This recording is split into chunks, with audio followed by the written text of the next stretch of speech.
Welcome, curious learners, to the deep dive.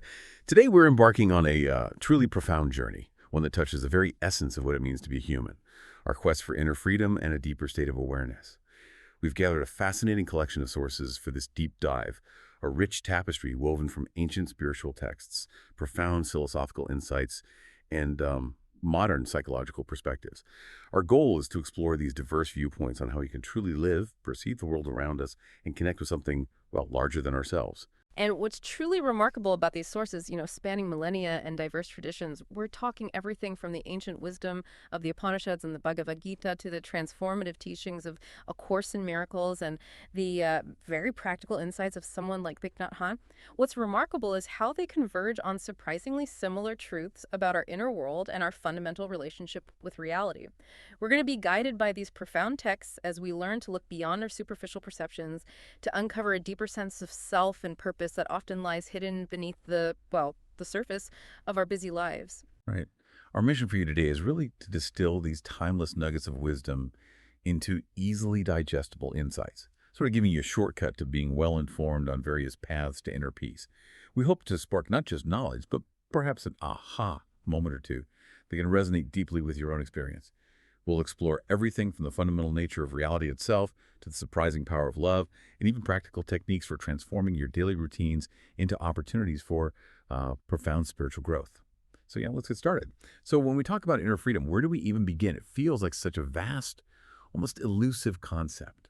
Many of our sources suggest that the journey actually starts with understanding what reality actually is, and perhaps even more critically, what it isn't.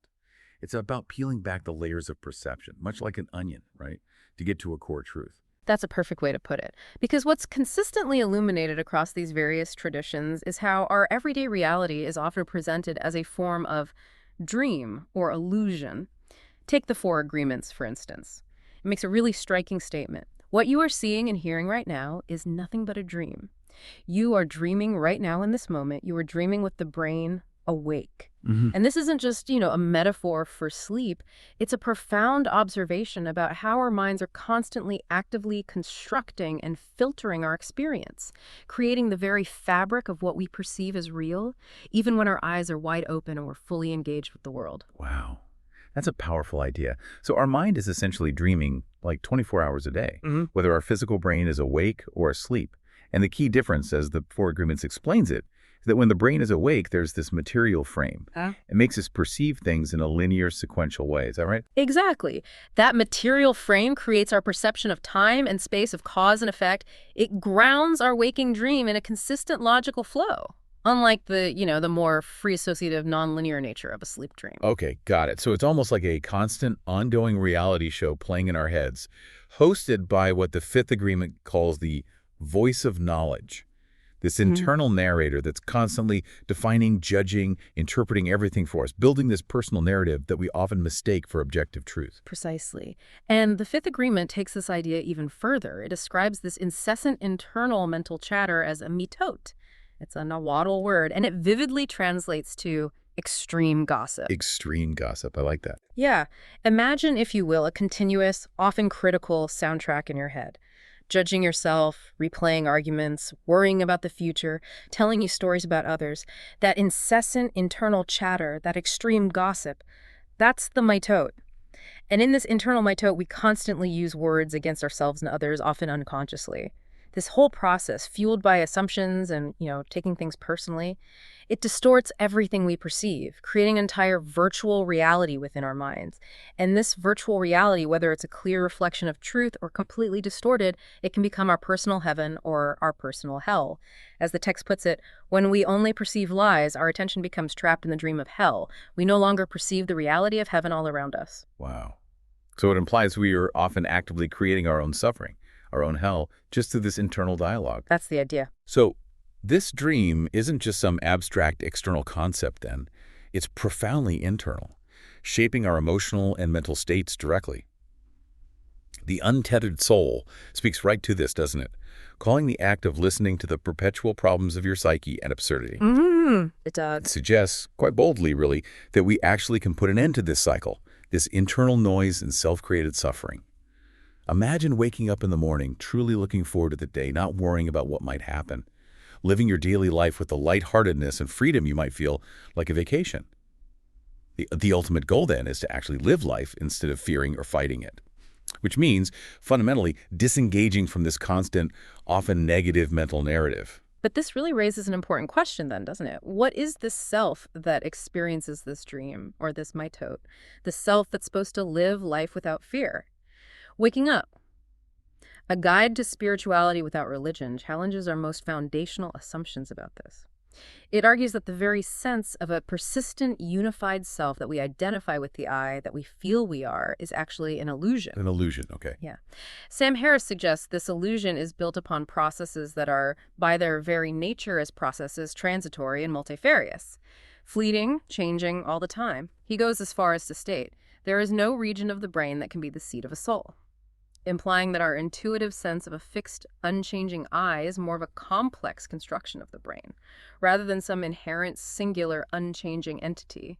It's almost like our brain generates the illusion of a solid self, like a projector creates an image on a screen. Okay, that's a mind-bending idea, that I am not a fixed point but a dynamic, transitory process. But if there's no fixed I, then who is doing the living? The experiencing, the choosing. What does this mean for our sense of purpose or agency? It really makes you pause. It absolutely does. And this is where Conversations with God offers a truly radical, maybe expansive perspective.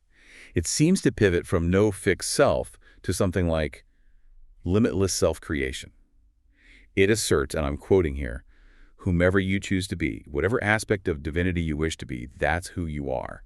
That can change at any given moment. Wow. Yeah. And this connects deeply to the idea that in every moment you are creating God with your choices. It's about conscious creation of self, suggesting we aren't merely discovering some pre-existing static identity, but actively defining and manifesting it through our intentions and actions. So it's less about finding a static self and more about actively creating and manifesting one's divine potential. In every choice, every moment. It almost sounds like we're called to be artists of our own being. Exactly. And if we connect this to a broader cosmic context, the Bhagavad Gita introduces that fundamental philosophical distinction between existent spirit and non-existent matter. It explains that the Supreme Lord teaches the Bhagavad Gita precisely for the enlightenment of all living entities for all time, specifically to remove ignorance and reestablish the eternal, harmonious relationship between the worshipper and the worshipable. The living entities, though distinct in their individual forms, are described as belonging to a superior spiritual nature, always subordinate to the Supreme Lord. This provides a cosmic context for our individual self, positioning it not merely as a product of material processes, but as a spiritual emanation, an eternal part of a divine whole, with an inherent timeless connection. So it really is about seeing beyond the physical and mental constructs that we often identify with, to a more fundamental spiritual truth, a kind of reality that is often obscured by our day-to-day preoccupations and, well, illusions. Henry David Thoreau in Walden, he speaks to this brilliantly, doesn't he? He points out that shams and delusions are esteemed for soundest truths, while reality is fabulous. Fabulous. I love that. Yeah. He argues that if we would steadily observe realities only and not allow ourselves to be deluded by these shams, life itself would be like a fairy tale and the Arabian Nights entertainments. He even cites a Hindu book, his words about a king's son who mistook himself for a barbarian until a holy teacher revealed his true princely nature. Thoreau draws a direct parallel, saying, just the soul, from the circumstances in which it is placed, mistakes its own character until the truth is revealed to it by some holy teacher, and then it knows itself to be Brahm. This ancient wisdom, echoed by someone like Thoreau, powerfully underscores the idea that our true nature is often hidden beneath layers of cultural conditioning, societal expectations, superficial identification, just waiting to be rediscovered. And this leads us right to the idea that the real us is pure love, pure light. That beautiful phrase from the Four Agreements, which is, a recurring and powerful theme across so many spiritual traditions. Plotinus, the Neoplatonic philosopher, he explored this really deeply. He speaks of the nature of the soul being separate from matter, not residing in matter as just a substrate or an effect of physical processes. He suggests that the place is holy, indicating an inherent sanctity and distinctness of the soul from the physical body. This points towards a pure, more sovereign existence for the soul itself, suggesting that our essential being is not dependent on the physical form, but rather transcends it, possessing an intrinsic spiritual nature. So what does this mean for us personally, this idea of our soul being separate and holy? Are we at our core fundamentally divine? Theologia Germanica, The profound anonymous mystical text posits that God is the substance of all things and that we as creatures are merely parts or imperfect manifestations that derive from this perfect substance. Imperfect manifestations, right? It clarifies that the perfect is none of the things which are in part, and ultimately that the one is above all I and thou, this nor that. It suggests that our true essence isn't defined by our individual conceptualizations, by the labels and identities we cling to, but connects us to an indivisible, ultimate reality that is beyond description or limitation. Our divinity, then, isn't about being like God, but being part of God, imperfectly expressed. Precisely. And this isn't just, abstract philosophy or theological debate. It's presented as an experiential truth that's accessible. A Course in Miracles speaks of revelation as a complete but temporary suspension of doubt and fear, reflecting what it calls the original form of communication between God and his creations. This revelation, the Course states, unites you directly with God, involving an extremely personal sense of creation. Meanwhile, miracles, however, are genuinely interpersonal and result in true closeness to others, uniting you directly with your brother. What's fascinating here is that both revelation and miracles are experienced in consciousness, highlighting that while the divine connection is deeply personal, its manifestation can be profoundly relational, fostering unity and genuine closeness with others through a shared awareness of our divine origin. It's about feeling God within and then seeing God in those around you. That's a beautiful distinction, revelation and miracles. And what's truly compelling here is that this isn't about believing in some far-off distant God that's separate from us. Conversations with God describes God's presence as intimately close, not remote at all. Quote, "My truth and your surest help in time of need is as awesome as the night sky and is simply incontrovertibly trustful as a baby's gurgle." Beautiful. It's described as being as loud as a pounding heartbeat and as quiet as a breath taken in unity with me. This speaks to a continuous, accessible divine presence that isn't something external we have to seek out, but rather an intrinsic part of our very being, available in every moment, in every breath, every heartbeat. It's like a constant companion if we only choose to listen. Yeah, and this constant, intimate presence of the divine is precisely what allows for profound inner transformation and the cultivation of virtues, moving beyond mere intellectual understanding to a lived experience. The Philokalia, that collection of texts on Eastern Orthodox spirituality, describes love as a holy state of the soul, disposing it to value knowledge of God above all created things. It's a profound reordering of priorities. This deep, abiding love, it clarifies, cannot be attained while we are attached to anything worldly. The text meticulously traces the path to this love, laying out a kind of spiritual chain reaction.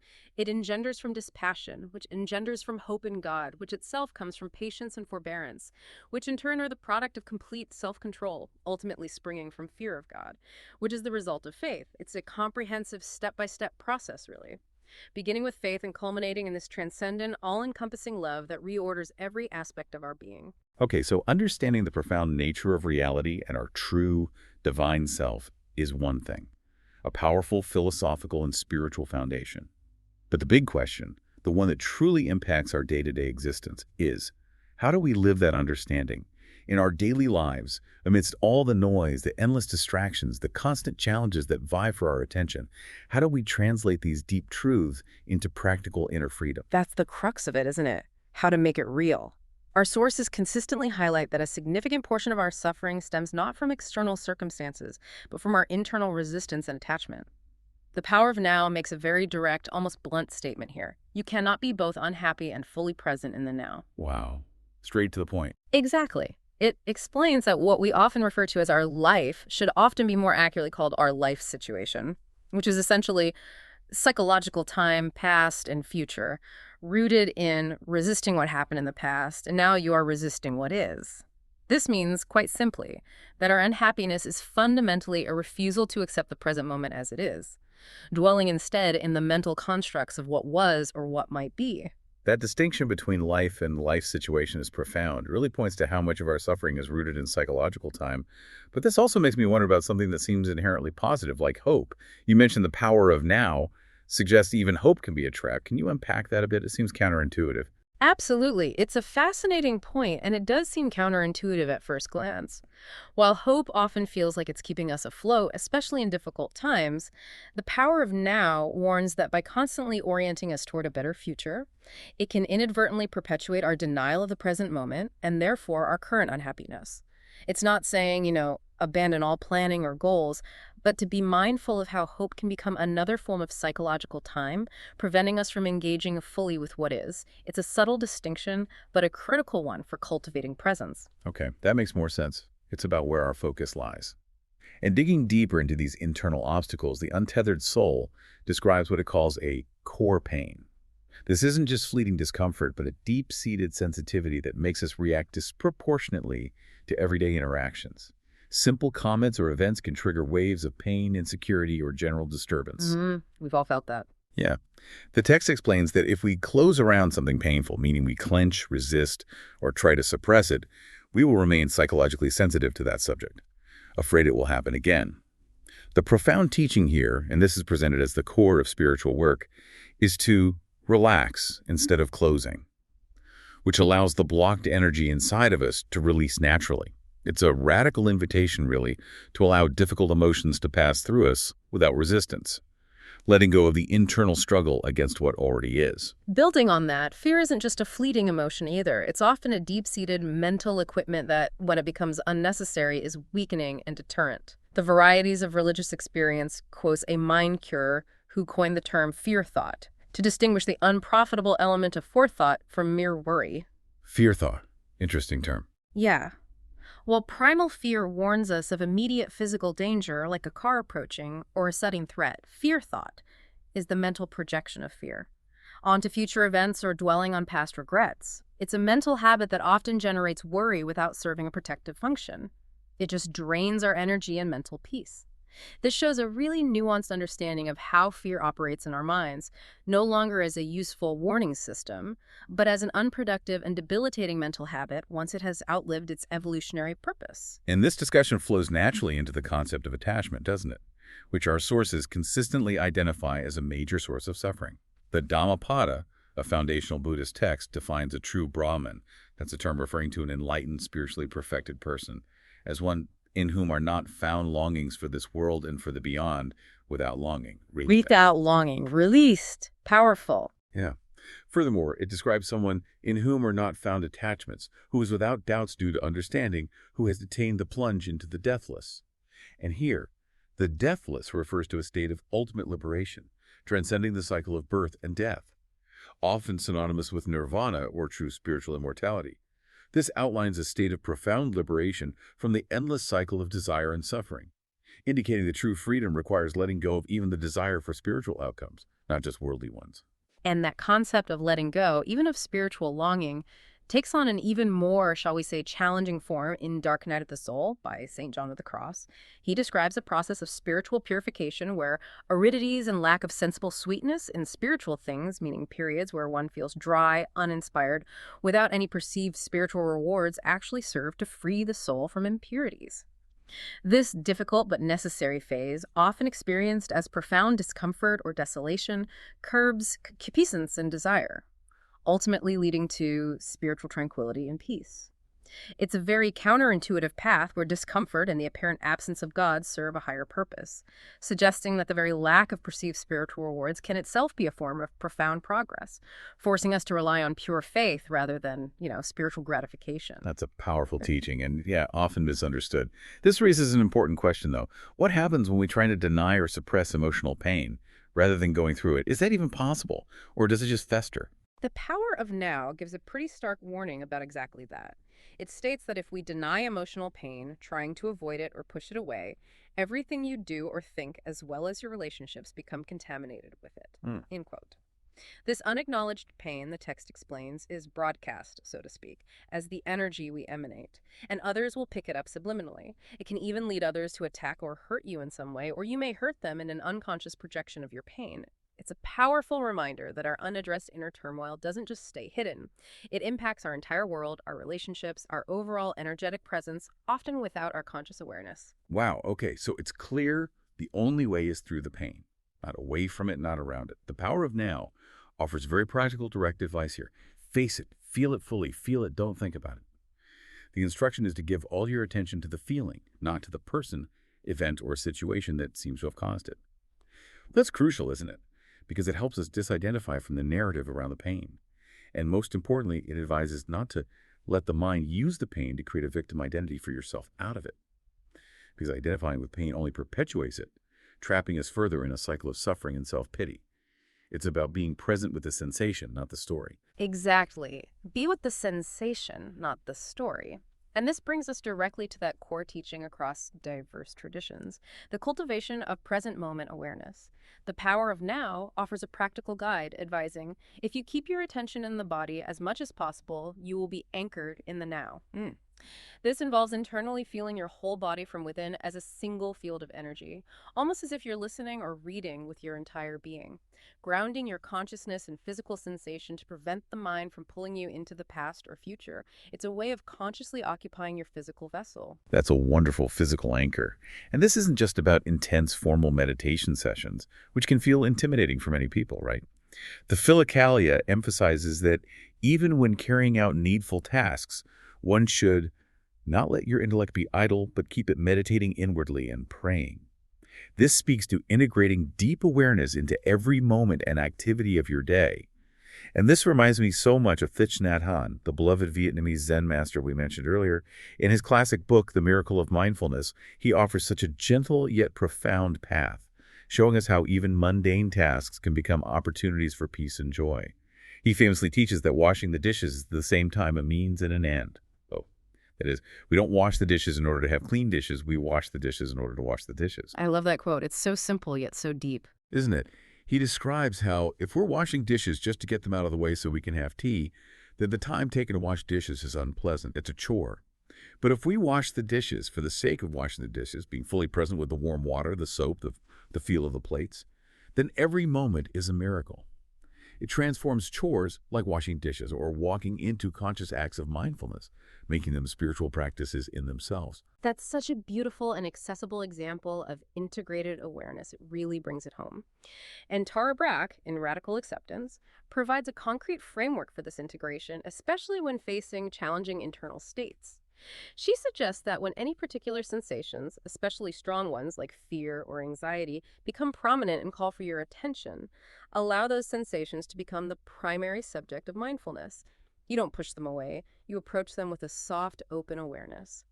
Simply feeling the sensations as they are, observing if they become more intense or dissipate, noticing how they change. When they no longer dominate, you can gently return to the breath as your home base, a place of full presence.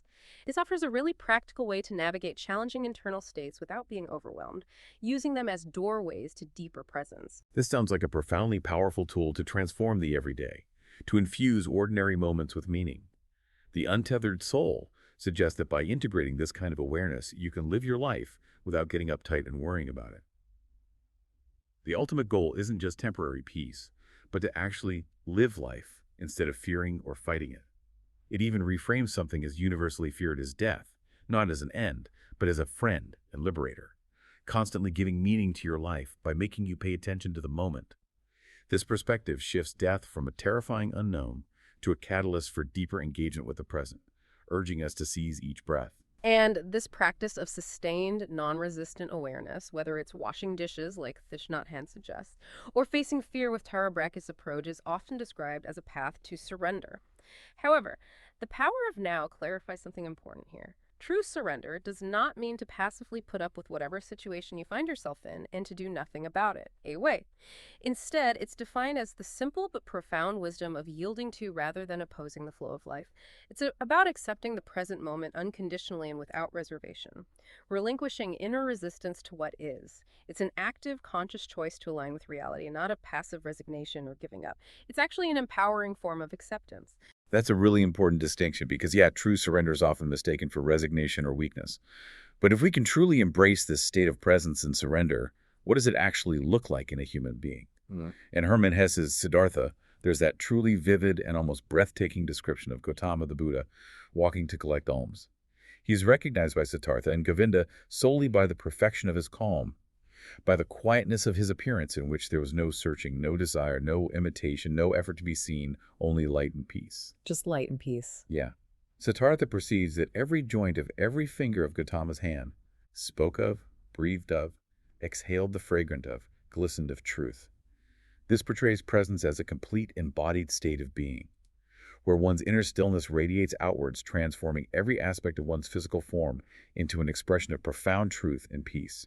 It's like a physical manifestation of inner freedom. That's beautiful. And the paths to this inner freedom and awareness, as we've seen, they do vary significantly across traditions. But the underlying goal is often remarkably similar. The Bhagavad Gita, for instance, outlines two kinds of faith or linking processes to connect with the divine.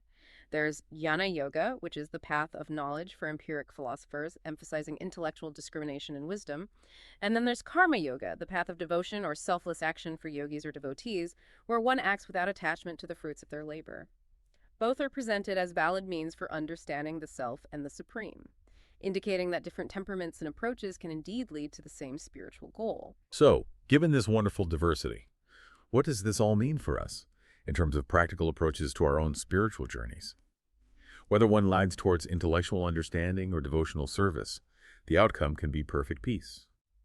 The Bhagavad Gita states that one who is engaged in devotional service, giving up the results of all activities, achieves unflinching peace. This really highlights the importance of detachment from outcomes, doesn't it? Emphasizing that the process of engagement, free from the burden of expectation or the craving for specific results, is what ultimately leads to profound inner tranquility, regardless of the method chosen. Exactly. That's the engagement itself done with the right intention. And then we have traditions that speak of a different kind of path, one that might seem more challenging, like we touched on. St. John of the Cross, in Dark Night of the Soul, describes dark contemplation as a specific way to achieve union of love. This wisdom of love, he says, purges the soul through periods of profound darkness and affliction, a spiritual suffering that is nonetheless transformative. Even after illumination, this wisdom remains secret and ineffable, meaning it's so simple, so general, and so spiritual that it has not entered into the understanding enwrapped or cloaked in any form or image subject to sense. It transcends our capacity for sensory and imaginative description, indicating that the deepest spiritual truths often lie beyond the grasp of the rational mind or conventional experience, accessible only through profound and often uncomfortable purification. That idea of spiritual truth, transcending intellectual grasp, it echoes the cloud of unknowing, right? Another anonymous mystical text from the Middle Ages. It suggests that love may reach to God in this life, but not knowing. The text advises us to put down such a sharp, subtle thought and cover him with a thick cloud of forgetting. Because our understanding, while in this deadly body, is always mingled with some manner of fantasy, which can make our spiritual work unclean or lead to much error. It prioritizes direct love over intellectual knowing, asserting that a pure, unmediated connection with the divine, free from mental constructs, is far more potent and less prone to error than any conceptual grasp. It's about feeling, not figuring out.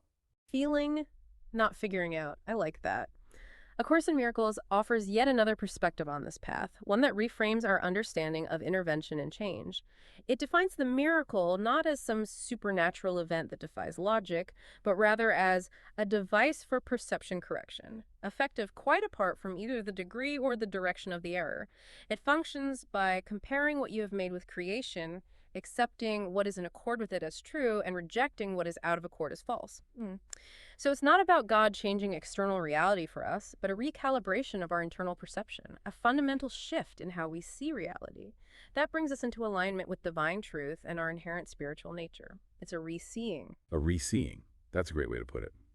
This means that a significant part of the path, regardless of the tradition really, is about a willingness to let go of our self-made illusions and false perceptions. A Course in Miracles beautifully states, your willingness to let illusions go is all the healer of God's Son requires.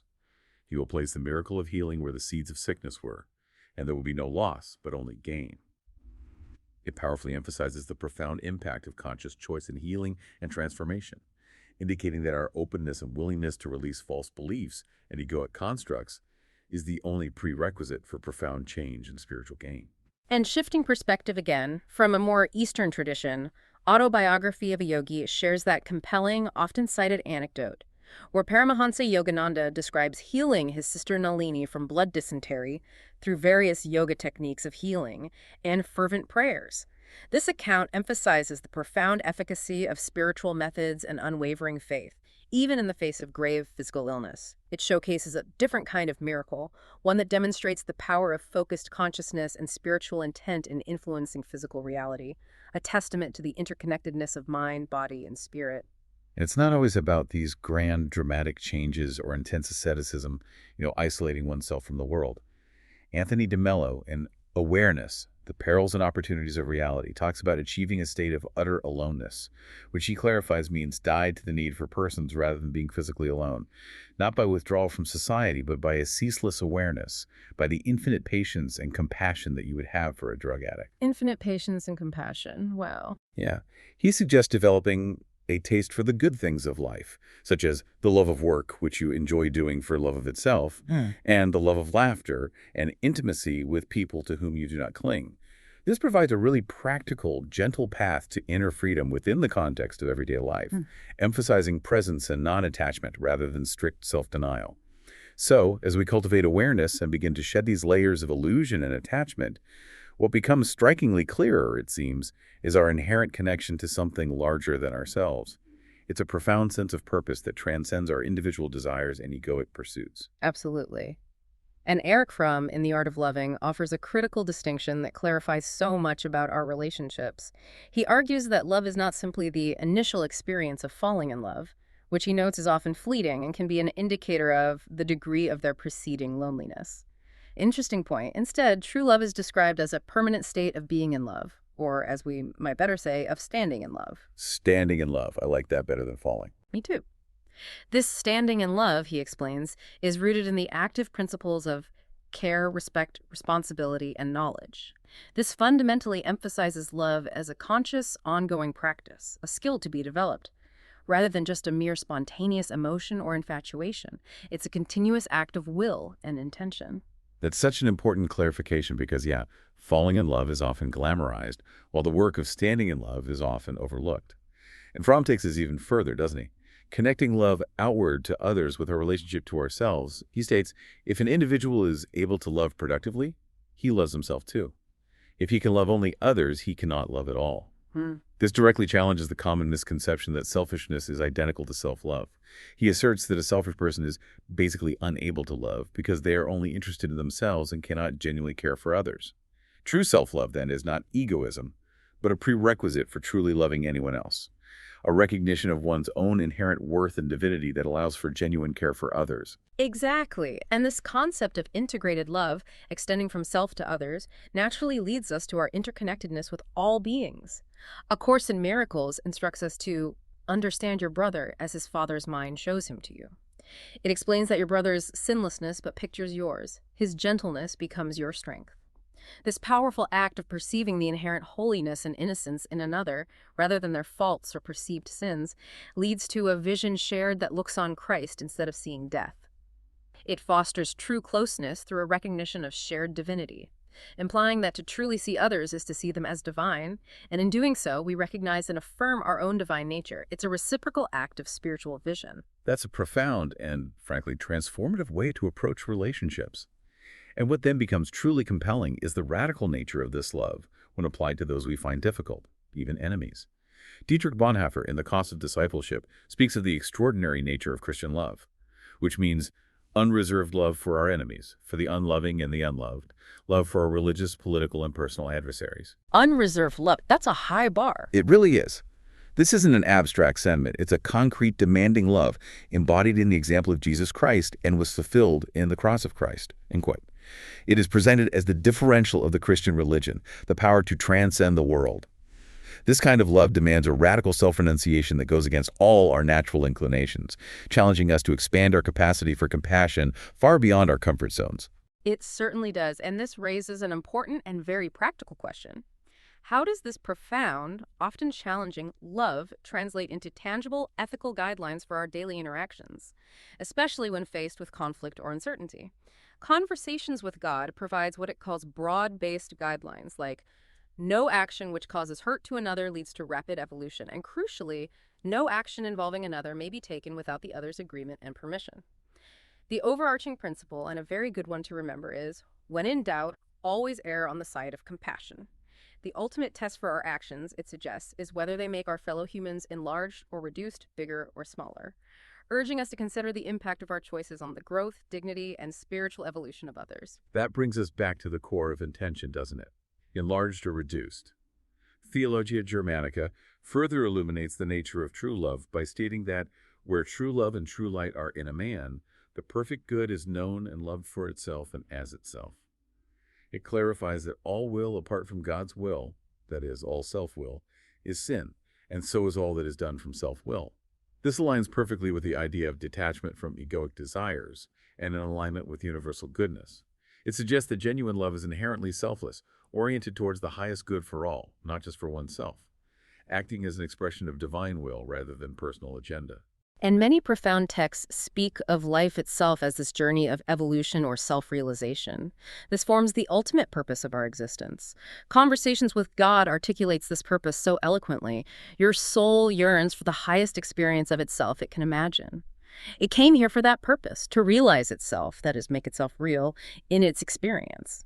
This inherent yearning isn't presented as a flaw, but is described as life seeking to be, and God choosing to express. It implies that our deepest drive, our very reason for being, is to fully manifest our divine potential through lived experience, turning abstract concepts into tangible reality. So what does this all mean for our individual purpose in this grand unfolding scheme? Conversations with God makes that truly startling declaration that I find incredibly empowering. You are creating God. Yeah, that's a big one. It is. It explains that life exists as a tool for God to turn concept into experience. It exists for you to do the same. For you are God doing this. This boldly positions each of us not merely as passive recipients of some divine plan, but as active co-creators in the unfolding of divinity. Integral participants in the ongoing creation of the universe and indeed of God itself.